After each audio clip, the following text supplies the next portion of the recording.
Hello, everybody. Well, I was going through Twitter because a bunch of my subreddits got banned. They banned the QAnon subreddit and a bunch of Great Awakening subreddits, etc. So Reddit is uh, slowly committing suicide. And I was scrolling through Twitter and I came across this tweet. And the tweet is from CTV News, at CTV News. Quote, accused killer of BC teen described as new Canadian. Normal guy. And it links to an article. Let's go read the article. Now, let me tell you, when I saw this tweet, like blind rage for about 10 seconds. I was like, are you kidding me right now? And there's my response. Wow. Like, seriously. Wow. Um, and the response has been generally that as well. Hey, Canada, I found your village idiot. Yeah, it's definitely Justin Trudeau. So people are. I even went and sent an email to these people because, well, and I don't know if I didn't send it to the article. Like I didn't send it to CTV Vancouver. I just sent it to CT. Actually, I sent it to CTV Ottawa because I thought that was the top CTV, kind of the main CTV. But I maybe will write another letter to CTV Ottawa. But let's get into this. This is the linked article. Who is Ibram Ali? New details on Marissa Shen's accused killer. Yeah, the 13-year-old killer, or sorry, the 13-year-old girl that this animal killed. So right away, I mean, why are we giving him top billing here? Why are we idolizing him? Why are we giving him a big picture at the top of the article? Jesus. So, quote, the murderer of 13-year-old Marissa Shen shook an entire community. And for some, the news that a Syrian refugee who had arrived in Canada just months before the death had been arrested was almost equally shocking. Now CTV has uncovered more about Ibram Ali, the 28-year-old Burnaby resident charged with first-degree murder in the 2017 killing, and has obtained photos of the accused. A friend of the Ali family, whom CTV News has agreed not to identify. Oh, wait a second. I'm smelling something. Hold on. We'll keep reading. Says he's shocked and shaken by the arrest. The unidentified friend says or describes Ali as, quote, calm and respectful, adding the suspect is a normal guy. He doesn't act weird. He doesn't act like somebody who's done something. So this unverified, unidentified source has claims that, oh no, you know the guy who just killed that 13-year-old girl? The guy who just came from Syria? Yeah, no, he's totally a normal guy. Totally a normal guy. Absolutely normal. No, don't identify me. Don't use my name, thanks. But he's a totally normal guy. Yeah, don't tell other people that I said that, but he's definitely a normal guy. So, Mr. Trump, thank you for the advice. I've pulled up Donald Trump's tweet here. It says, when you see anonymous source, stop reading the story. It is fiction. Yeah, it's totally fiction. It's garbage, CTV. This is an absolute fluff piece that is meant to normalize stuff that was formerly not in Canada, and then Justin Trudeau took over, and now it is in Canada because he is allowing it in directly. Absolutely directly. People are flying here and walking over the border into Quebec, and he is allowing this. Ridiculous.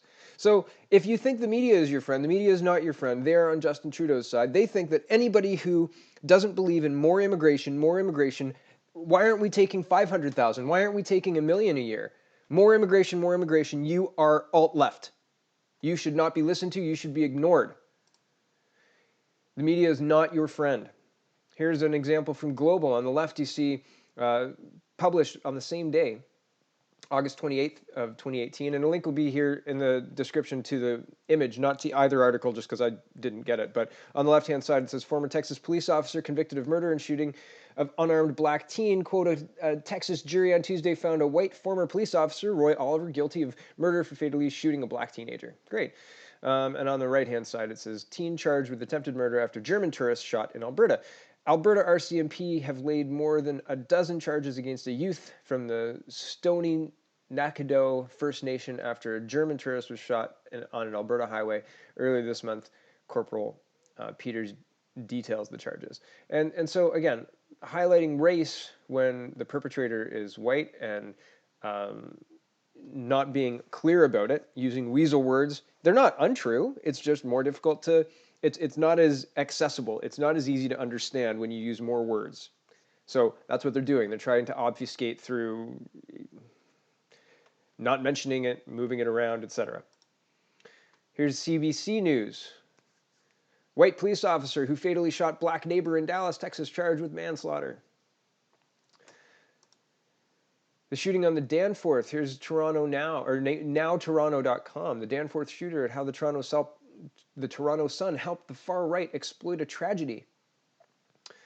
Conspiratorial coverage by mainstream media of violent events like last month's mass shooting in Greektown is increasingly giving voice to the anti-Muslim views of fringe groups. Really? Really? This is the biggest threat? York Board apologizes for principal's anti-Muslim postings. This was 2016. I did a video about it the other day, and if you haven't seen that, the link will be in the description. But the principal posted on her private Facebook page some concerning videos that were going around that time, including the Dutch mayor of Rotterdam, the Dutch Muslim mayor of Rotterdam saying to other Muslims, if you don't like it, get lost. Like, if you don't want to conform to regular society, get lost. We don't want you here. And that was seen as, they brought up human rights tribunal charges against her and she lost. Check that video out. Link is in the description. Toronto.com, quote, anti-Muslim rally on Danforth prompts larger counter-demonstration. Police on hand to keep two groups apart.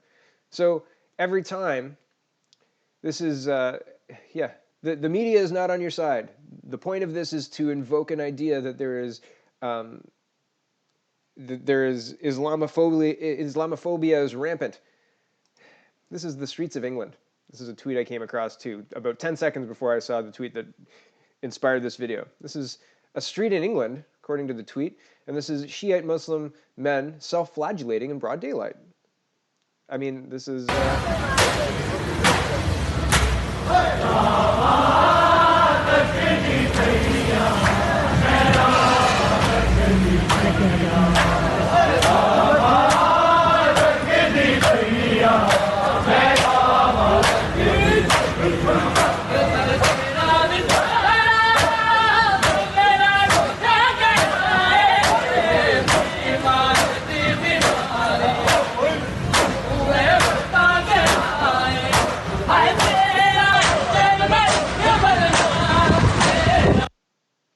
So, I mean, that's the thing that's happening.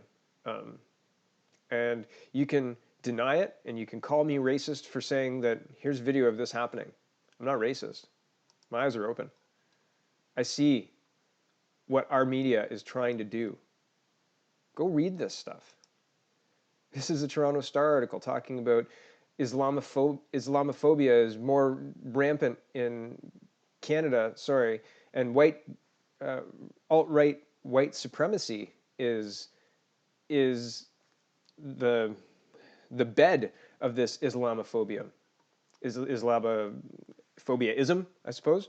So read this stuff. It's absolute tripe. This article from the Star links to this article talking about the Trump effect and the normalization of hate in Quebec. Not every male leader is Donald Trump. Jesus, I bet every male leader wishes they could be. But the fact is that using Western laws is not racist. Saying that we want to talk about our immigration level is not anti-Islamophobic or anything to that effect. We have a country, and if we continue letting in people who do not intend to become part of our country and adhere to our Western ideals, which our country is built on, this is what we get. This is what England got. They stayed silent because they were worried people were going to call them racist. Call me racist all you want. Is this what we want Windsor to look like? Is this what we want Toronto to look like? Is this what we want Montreal and Quebec City and Vancouver and Calgary and Halifax? Is this what we want? Because this is the conversation we have to have right now. Otherwise, this is what we get. It's that simple. MaximeBernier.com